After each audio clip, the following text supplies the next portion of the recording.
دادا نے اگر یہ بات کوئی 50-60 سال پہلے کہی تھی تو اس میں کیا جھوٹ ہے؟ آج کے مسلمانوں میں اور ہندوؤں میں یہی اقسامیت نہیں ہے کہ جس قبر کو انہوں نے پختہ کیا مجاہد پیسے اللہ کے نبی سے نے بنایا نہ پکی کی جائے خبر نہ مجاہد پیسے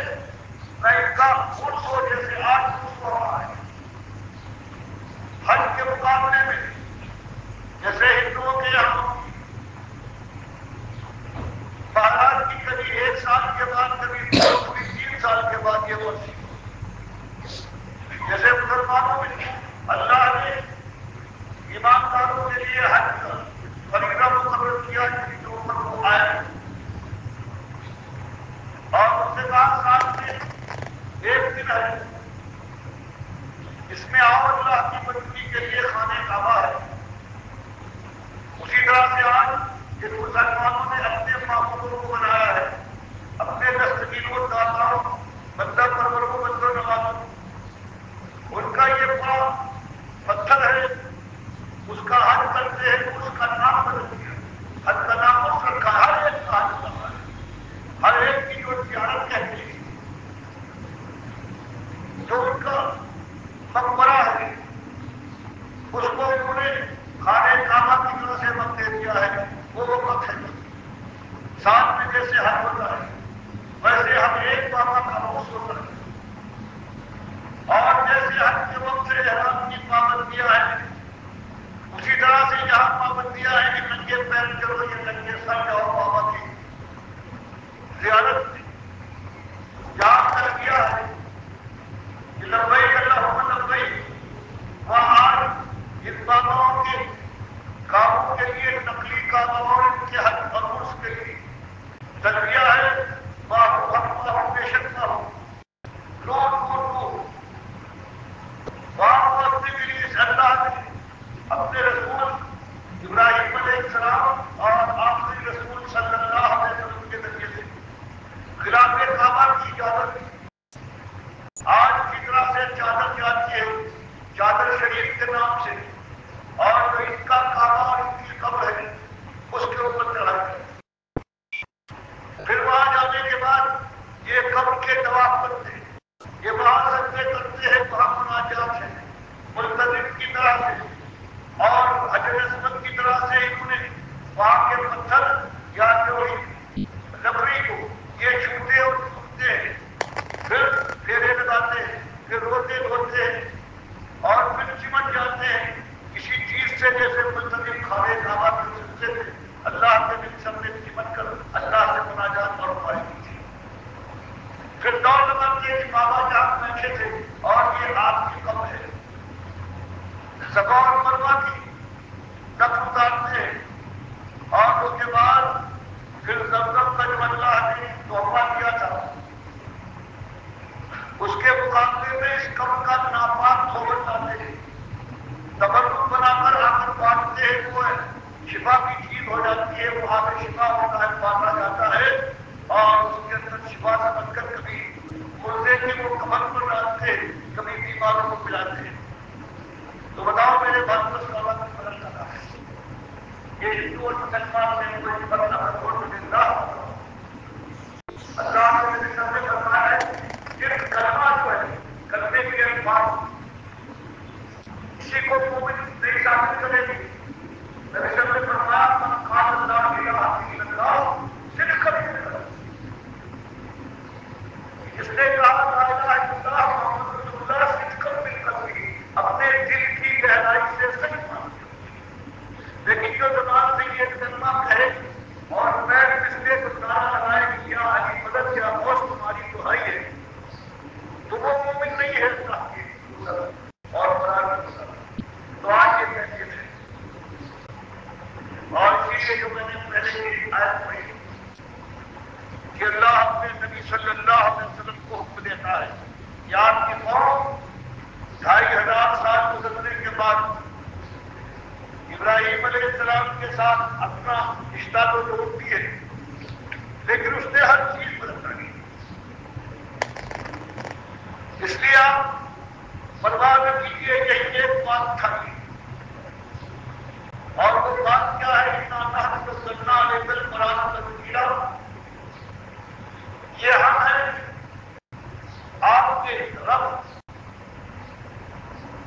کہ جس نے آپ کے اوپر اس قرآن کو نازل فرمایا اور آپ کو حکم کیا ہے کہ سب سے پہلے اصلی مسئلہ ایمان کا مسئلہ اٹھائیے. یہ مسئلہ اگر حل ہو جائے صحیح طریقے پر تو سارے مسئلے حل ہو جائیں گے.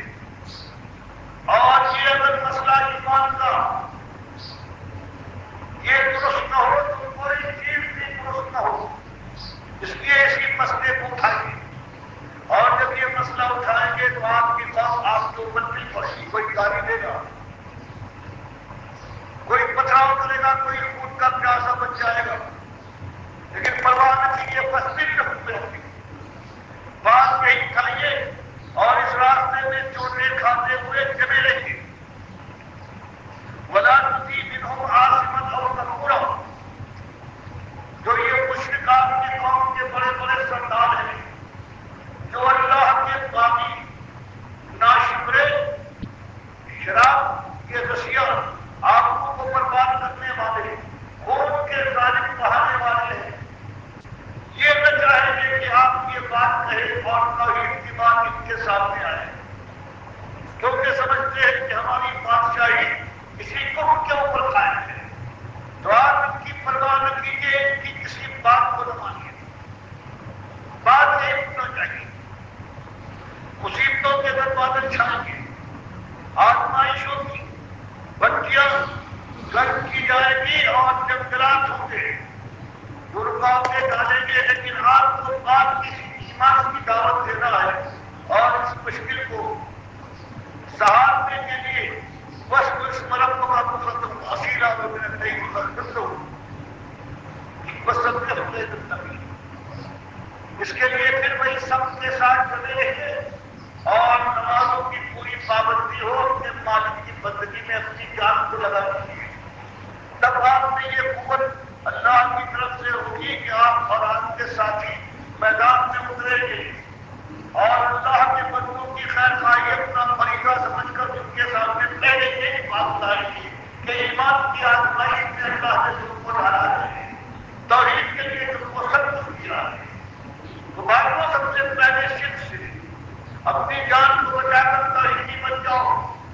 اور جنہوں نے شرک اور کفر کا پرچار کیا ہے, جن کو تمہاری قوم آج اپنا ایمان اور اپنا پیشوا مانتی ہے, ان کو پہچانو. یہ اللہ کے دشمن اور طاغوت ہے, ان کی بات نہ مانو. جب یہ بات اٹھے گی, کھل کر سامنے آئے گی,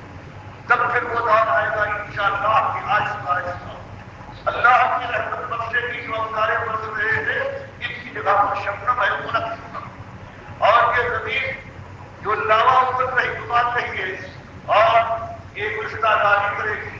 اور جب تک اللہ کے بندے اس دنیا میں رہیں گے ایمانداری کے ساتھ اللہ کے قانون کے ماتحت انشاءاللہ ان کی زندگی گزرے گی. اور وہ بھی اٹھتا جائے گا, فرشتے موت سے ذرا پہلے اسے خوشخبری سنائیں گے کہ ہمیشہ کی جنت میرے انتظار میں ہے. وہاں پہنچنے کے بعد نہ کوئی غم تجھے ستائے گا, نہ کوئی خوف اور ڈر تیرے سامنے آئے گا. اب تو ہمیشہ ہمیشہ کے لیے اللہ کا مہمان ہوگا اور تمہاری تیری مہمان نوازی اور میزبانی کرے گا. تو یہ ایک پیغام ہے, کیونکہ یہی ایک دعوت ہے. آج ہر طرف کوئی جمہوریت کا نام ملا رہا ہے. کسی کا کہنا یہ ہے کہ آ جاؤ اشتراکیت ہے, کوئی قومیت کا بلاوا دیتا ہے, لیکن اللہ اور اس کے رسول صلی اللہ علیہ وسلم کی ایک ہی بات ہے, اگر آگ سے بچنا چاہتے ہو, اللہ کی رحمت کو حاصل کرنا چاہتے ہو, تو ایک ہی طریقہ ہے کہ توبہ کر کے ایمان لاؤ, توحیدی بن کر اٹھو, سنت کے پابند بن کر دنیا کو لمکاؤ, کفر و شرک کھول کر سامنے لاؤ. اس کے بعد پھر بتاؤ کہ ایمان کیا ہے اور سنت کسے کہتے ہیں. اور یہاں تک کہ کشمکش ہو, ہجرت کے مقام آئے اور آخر کار قوت اللہ نے جو قوت کی ہے ایمان کی, اس کو ہاتھ میں لینے کے بعد پھر فولاد کو استعمال کرو. اللہ کا دین غالب ہو جائے گا. جب تک رہو گے دنیا میں اللہ رحمت فرمائے گا, اور جب اٹھو گے تو جنت کی بشارت سن کر اٹھو گے. بتاؤ یہ دعوت صحیح, یہ پکار صحیح کہ جو ایمان لے, چاہے وہ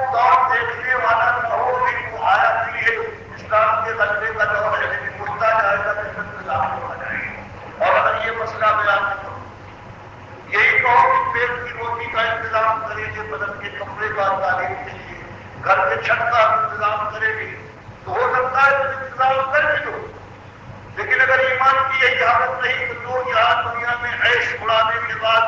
آنکھ بند کر کے جانے والا ہوا وہ سیدھا جہنم میں پہنچ جائے گا۔ تو میرے بھائیوں خود انتخاب کرو، ایک دونوں چیزوں میں سے تمہیں پسند کون ہے اپنے لیے، کس چیز کو تم اپنے لیے، اپنے بال بچوں کے لیے، اپنے بھائیوں کے لیے مناسب سمجھتے ہو، کون سی چیز ایسی ہے جس سے تم کو بچنا چاہیے۔ یہ تمہارے سامنے ایک تمہارے بھائی بات ہے، قرآن حدیث کے مطابق اب اللہ جس کو توفیق دے وہ اسے مانے اور اس کا دل چاہے اور سمجھ بوجھ کے اس کو رد کر کے دنیا میں لگا رہے تو انتظار کرے جہنم کی آگ کے لیے ہوگا۔ اللہ سب کو معاف کرے، سب کو توفیق دے اور پروردگار سب کا حاصل کرے۔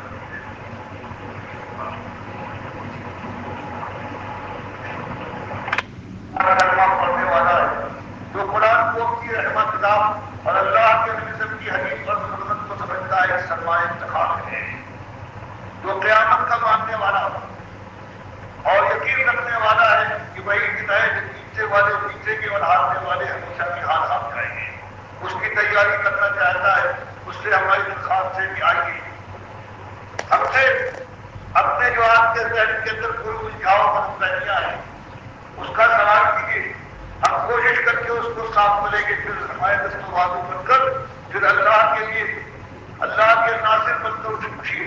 اپنی زندگی بدلیے، اللہ کی زندگی میں اسے سنو دیجیے اور دنیا والوں کو جو خواب مدت میں مدہوش ہیں ان کو ہوشیار کیجیے اور پھر اللہ سے توفیق مانگ کر اس راستے میں چوٹیں کھائیے، سب اٹھائیے اور سب کے ساتھ اللہ کے پاس ایمان کی حالت میں پہنچ جانے کی کوشش اللہ کے نبی صلی اللہ علیہ وسلم کہ نظر اور منت نہ مانو، یہ نبی صاحب نے منع فرمایا کہ منت سے اللہ کی تقدیر نہیں بنتی، لیکن ایسی منت مانی ہے جیسے نماز پڑھی اگر یہ کام ہو جائے جو جائز چیز چیز سے منت مانی ہے، یا اتنا پیسہ غریبوں کو دوں گا یا اتنی رکعت نماز پڑھوں گا، تو نبی صلی اللہ علیہ وسلم فرمایا کرنا تمہیں چاہیے، لیکن اگر اس نے کوئی ایسی منت مان لی جو حرام نہیں بلکہ جائز ہے تو اس پر لازم آ جائے گا۔ اس سے اللہ کی تقدیر نہیں بدلتی، لیکن بار بار جو مال کی منت مانتے ہیں تو اس میں یہ ہوتا ہے کہ کنجوس کا مال نظر آتا ہے، اگر وہ بات پوری ہو جاتی ہے تو یہ کبھی کچھ نہ دیتا، کنجوس آتی ہے لیکن مال کا نظر آتا ہے، یہ حقیقت بات ہے۔ منت سے آپ نے منع فرمایا لا تنظروا کہ منت سے اللہ کو رشوت سے اس کی تقدیر نہیں بدلے گی، لیکن یہ قسم کی طرح سے ہے کہ تم نے ایک منت ایسی مانی جو حرام نہیں ہے اور ظاہر ہو جائے گی، اس سے فائدہ اور کچھ نہیں ہوگا، صرف یہ ہوگا کہ ایک فقیر جس نے منت مانی ہے اتنا پیسہ ضرور ہوگا وہ تو کبھی نہیں دیتا کنجوس، لیکن اگر منت اس کی پوری ہو گئی تقدیر میں جو کائنات کے پیدا کیے جانے سے پہلے 50,000 سال پہلے اللہ نے اس کی تقدیر کی، اگر وہ بات تقدیر کی پوری ہو گئی اور یہ اس نے منت مانی تھی تو کچھ پیسے اگر اس نے نکالے ہیں کہ کنجوس یہ اس کے نہ نکالتا ہے اس طرح سے ہو جاتا ہے اور اس کے اندر کوئی فائدہ نہیں، کچھ غریبوں کا یوں بنا ہے۔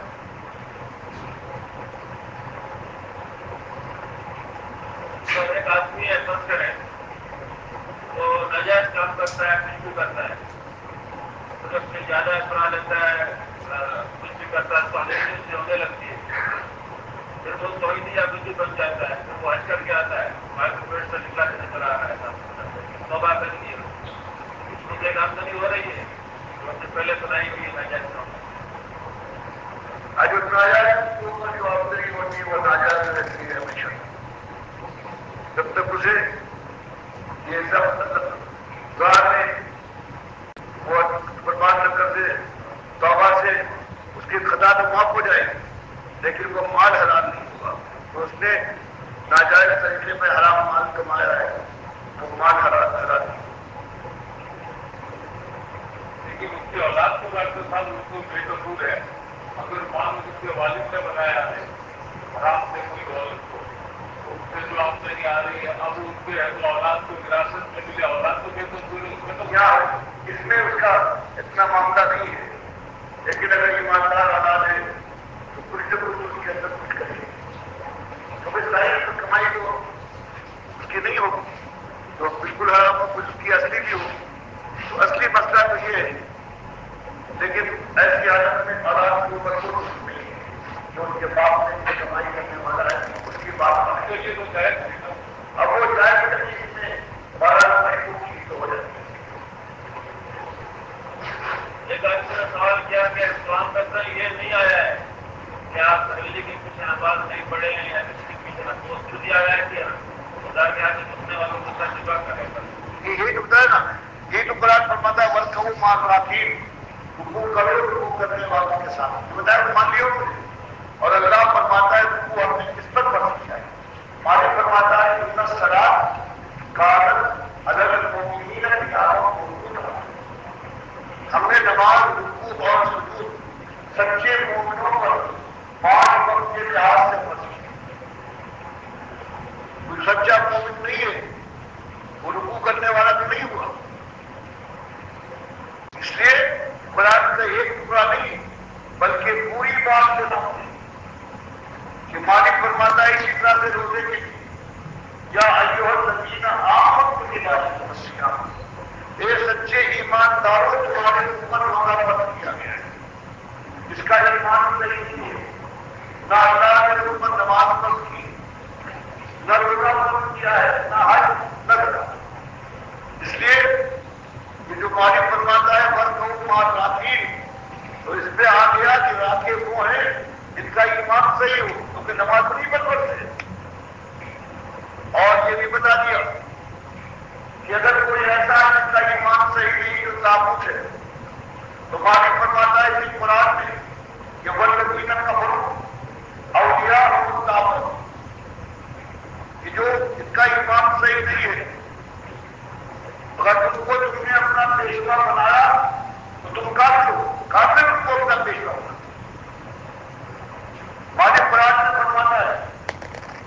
کہ جنگ کرو طاغوتوں کے ساتھ، اور ہم طاغوت کو جو اس کا عقیدہ صحیح نہیں ہے اس کو جنگ اس سے جنگ کرنے کے بجائے اس کو اپنا پیشوا امام بنا کر اس کے پیچھے پڑھتے ہیں، اللہ کے کافر لوگ ہو، اللہ کے وقار اور اللہ کی عزت کے مقابلے میں ایک طاغوت کو تم نے پورا قرآن پڑھا ایک چیز کو بھول لیا۔ جہاں میں پڑھ رہا تھا اس میں سوال تھا کتاب و سنت کی روشنی میں، کچھ لوگ کہتے ہیں کہ سب خداؤں میں نہیں جانا چاہیے، کچھ کہتے ہیں کہ جانا چاہیے، تو اس میں جواب دیا تھا اور ہم سے بشیر احمد خاصیہ مدینہ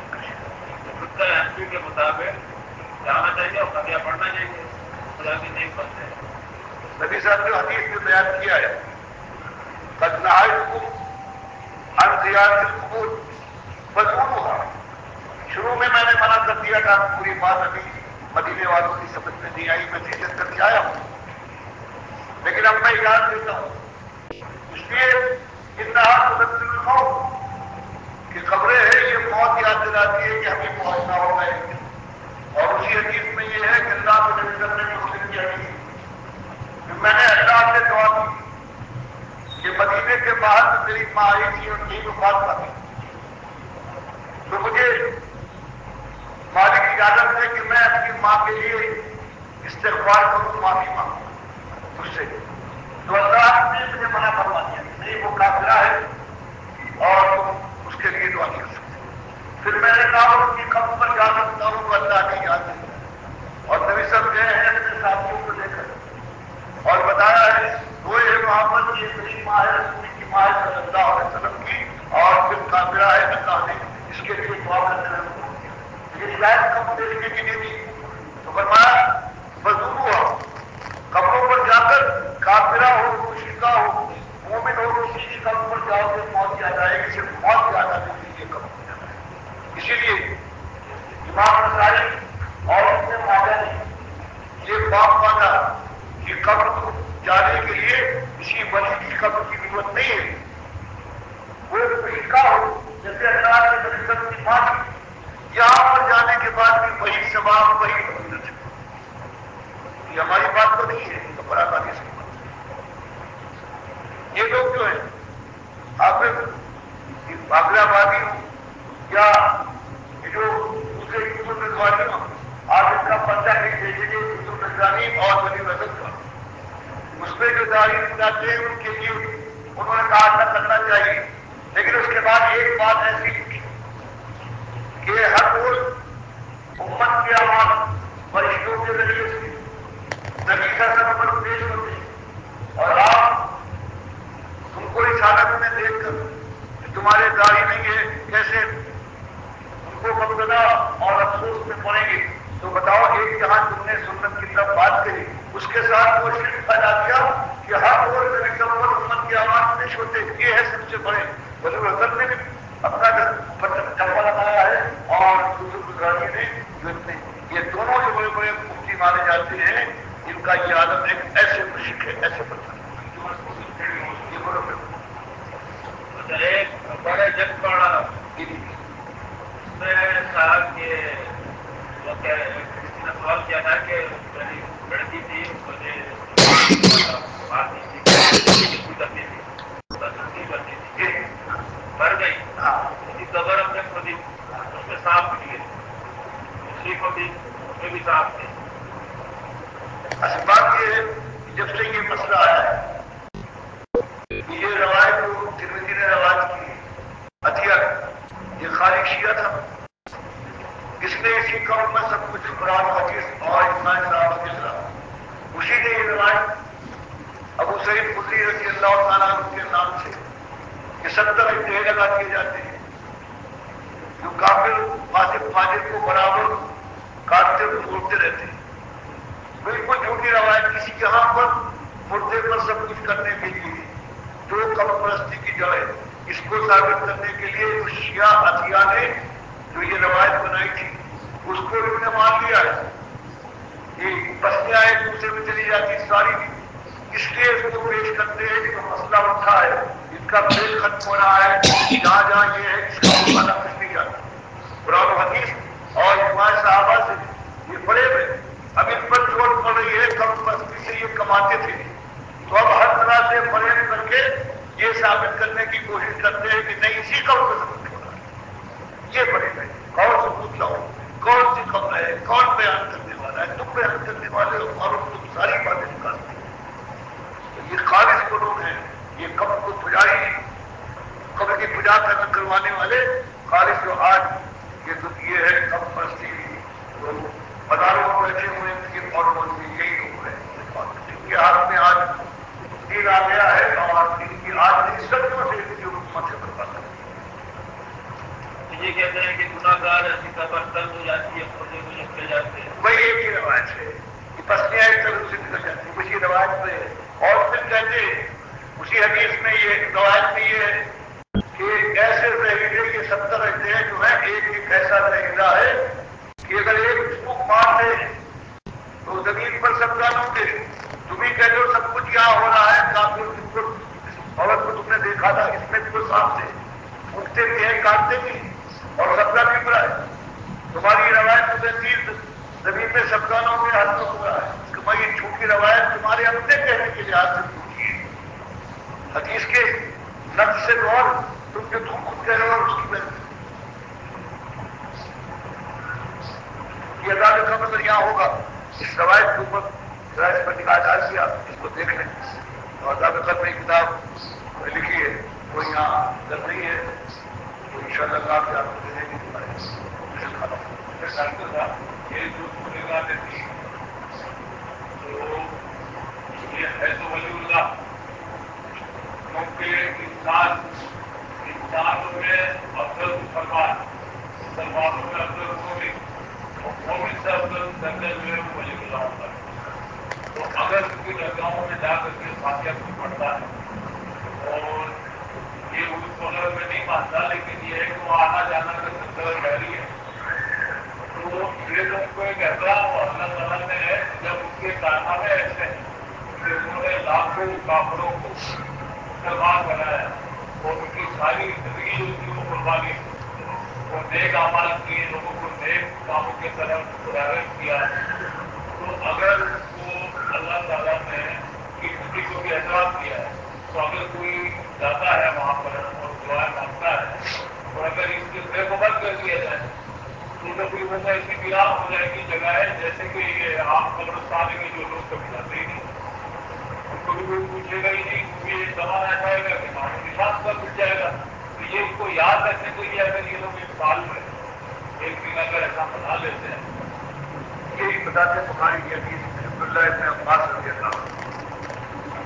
کہ موضوع میں بڑے بڑے اولیاء کے 5 بچے تک بہت بڑے بچے اللہ کے لیے بندے تھے. جب وہ پڑھ گئے تو لوگوں میں چرچا ہوا شیطان کے دل میں ڈالا کہ یاد تو ہونا چاہیے ورنہ یہ خیر کی بات ہم بولے رہے. تو ان کے استاد آگے بیٹھتے تھے ان کی تصویریں بنائی. پھر کچھ زمانہ گزرا دوسرے لوگ آئے تو انہوں نے ان کی مطلب پھر وہ 5 جس کا اللہ نے ذکر کیا ہے مطلب اسوا یبوس یوم اور نصر. پھر بخاری کے حدیث میں عبداللہ بن عباس کا کہنا ہے پھر ان کی پوجا ہوئی. اللہ نے تو یہ بیان کر دیا کہ جو زمین کے خلائے تھے وہ بنا فرق ناکو وقیہ نویدکم وقیہ نخرجکم تارۃ اخری. یہ تم کو ایسی مٹی سے اس کے جوہر سے ہم نے پیدا کیا اس میں لوٹائیں گے موت کے بعد اور اسی سے پھر اٹھائیں گے. اور اللہ کے نبی صلی اللہ علیہ وسلم نے بتا دیا کہ اس مٹی کو مٹی رکھنا اس کو پختہ کرو لا یجسس القبر ولا یبنى علیہ ولا یقعد علیہ. دیکھو مٹی کو مت بننے دینا نہ اس پر عبادت بنے اور نہ اس کے اوپر کوئی پیسے میں جاتا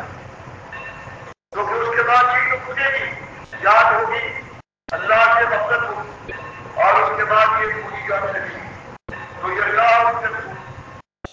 یہ منع فرما دیا. اور خود اللہ کے رسول نے فرمایا کتاب میں دیکھو قبر کی کتاب دیکھو اپنے ہی قبر کو جب بچے کی جگہ نہ بنانا. اور اللہ فرماتی ہے اسی لیے اللہ کے نبی صاحب قبر کو باہر پوری جگہ نہیں رکھا بلکہ میرے خود نہیں کر تاکہ لوگ وہاں نہ پہنچ پائیں. بتائیے بھی نبی صاحب نے دعا کی کہ میری قبر کو مالک وہ خود نہ بنانا کی جائے وہ کی جا سکے. یہ اسلام کے ذریعے باقی آپ بہت احمد دوبارہ کرے جو بڑھیا آج باقی کتابیں کے مانے جائے جو ان کی کتابیں جن کے اوپر لوگوں نے ان کو چنتا ہے پہلے ان کی کتاب سے ان کے ساتھ مل جائے خود فیصلہ کرو. یہ اولیاء احسان کے شامل ہے چاہے کوئی اس ملک میں یہ چاہے خواجہ ہو بختیار خان چاہے شاہ ولی اللہ چاہے محدث دہلوی ہو چاہے مجید الثانی ہو کتنے گزرے ہیں سب کی اپنی کتابیں جتنی موجود ہیں جن کو اوپر کو کہتے ہیں آگے اچھا ہے میں نے بہت دکھایا ہے کہ کوئی وقت نہیں ہو کیسے پڑھا تو خود مان کی وجہ کتابیں دیکھ لو کشمیر پاک یہ علی اکبری میں ان کو دادا کہتے ہو اس میں اور بات کو چھوڑ جو ساری دنیا میں کام چلاتے ہیں انہوں نے یہ تک کہہ دیا ہے کہ حضرت زینب کو اللہ کے حقیقت میں لگا لاتے ہوئے دیکھ لیا جیسے یہودیوں نے اپنی دولت کو بدل کیا ہے کہ دولت لینے کے راستے بھی اور یا کسی کو نگا دیکھ کر عاشق ہو کر کے ساتھ نا ویسے